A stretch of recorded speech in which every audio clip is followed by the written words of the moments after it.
Là, vous savez que le journaliste a pris l'exemplaire. Donc, vous pouvez éventuellement, 2 semaines plus tard, puis alors, ça vous a plu, ainsi de suite.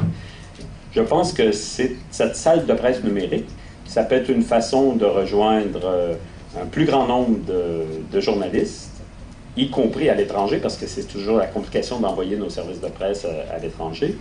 Et ça peut nous permettre aussi de rejoindre disons, un ensemble d'intervenants, de journalistes qui sont plutôt versés sur le numérique. Disons, je pense qu'on peut rejoindre de nouveaux intervenants qui vont faire connaître nos livres, qui vont nous donner un rayonnement additionnel.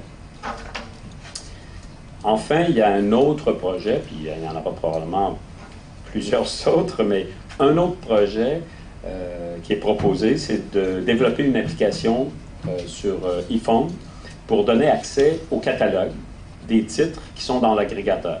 Alors, bon, ben là, ça suppose qu'il faut structurer ça. Il y a toutes sortes d'étapes à regarder, mais encore là, c'est une clientèle qui est peut-être pas rejointe ou pas rejointe aussi efficacement par les moyens qu'on utilise aujourd'hui, tous les gens qui possèdent des iPhones. Et ce projet-là, normalement, devrait aussi permettre l'achat, le téléchargement. Ça suppose qu'on va travailler avec une des librairies Internet québécoises. On va pas créer une nouvelle boutique, mais on va faire un partenariat avec une des boutiques. Donc, 2 étapes. L'étape du catalogue, qui dit qu'est-ce qui est dans l'agrégateur, puis l'étape de la vente.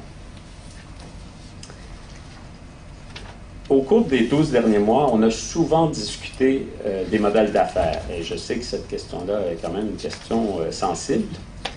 Au comité, on a toujours dit que c'est à chaque maison d'édition de déterminer son modèle d'affaires. Bien entendu, il va y avoir des joueurs importants, comme Archambault, quand il a lancé son site, je lis, a dit, bon, ben moi, je veux une remise de 30%. Donc là, c'est sûr, oui, c'est à chaque éditeur de développer son modèle d'affaires, mais dans certains cas, il y a un joueur important qui dit « moi, c'est ça », ou c'est à nous de l'accepter ou pas. Je pense que dans ce cas-là, c'était très correct, mais bon, certains peuvent dire « moi, je ne veux pas travailler comme ça », puis ce sera à eux de discuter éventuellement avec Joly.ca. L'agrégateur n'a pas à intervenir là-dedans. On peut individuellement répondre à des questions, suggérer, conseiller, mais l'agrégateur n'a pas de position officielle là-dessus. Dans les modèles d'affaires, il faut penser aussi qu'il y a beaucoup de choses qui sont discutées et qui sont en place ailleurs, aux États-Unis notamment. Là, jusqu'à maintenant, on fait de la vente de PDF.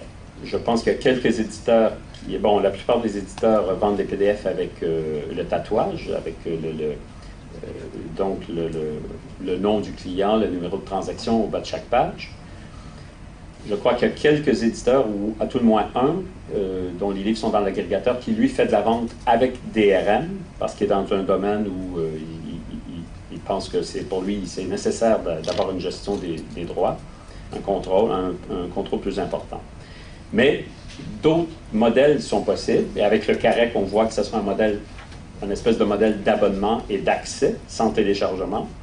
Ça, ce modèle-là, il est possible aussi. Il n'y a personne jusqu'à maintenant qui l'a expérimenté, mais il est possible aussi auprès de la population. Un éditeur pourrait dire moi, je veux vendre un abonnement à mon catalogue pour 99$ par année, que la personne n'ait pas accès au fichier, mais qu'elle n'ait pas accès au téléchargement, mais qu'elle ait accès au contenu en tout temps pendant une année. Bon, ça c'est des modèles possibles.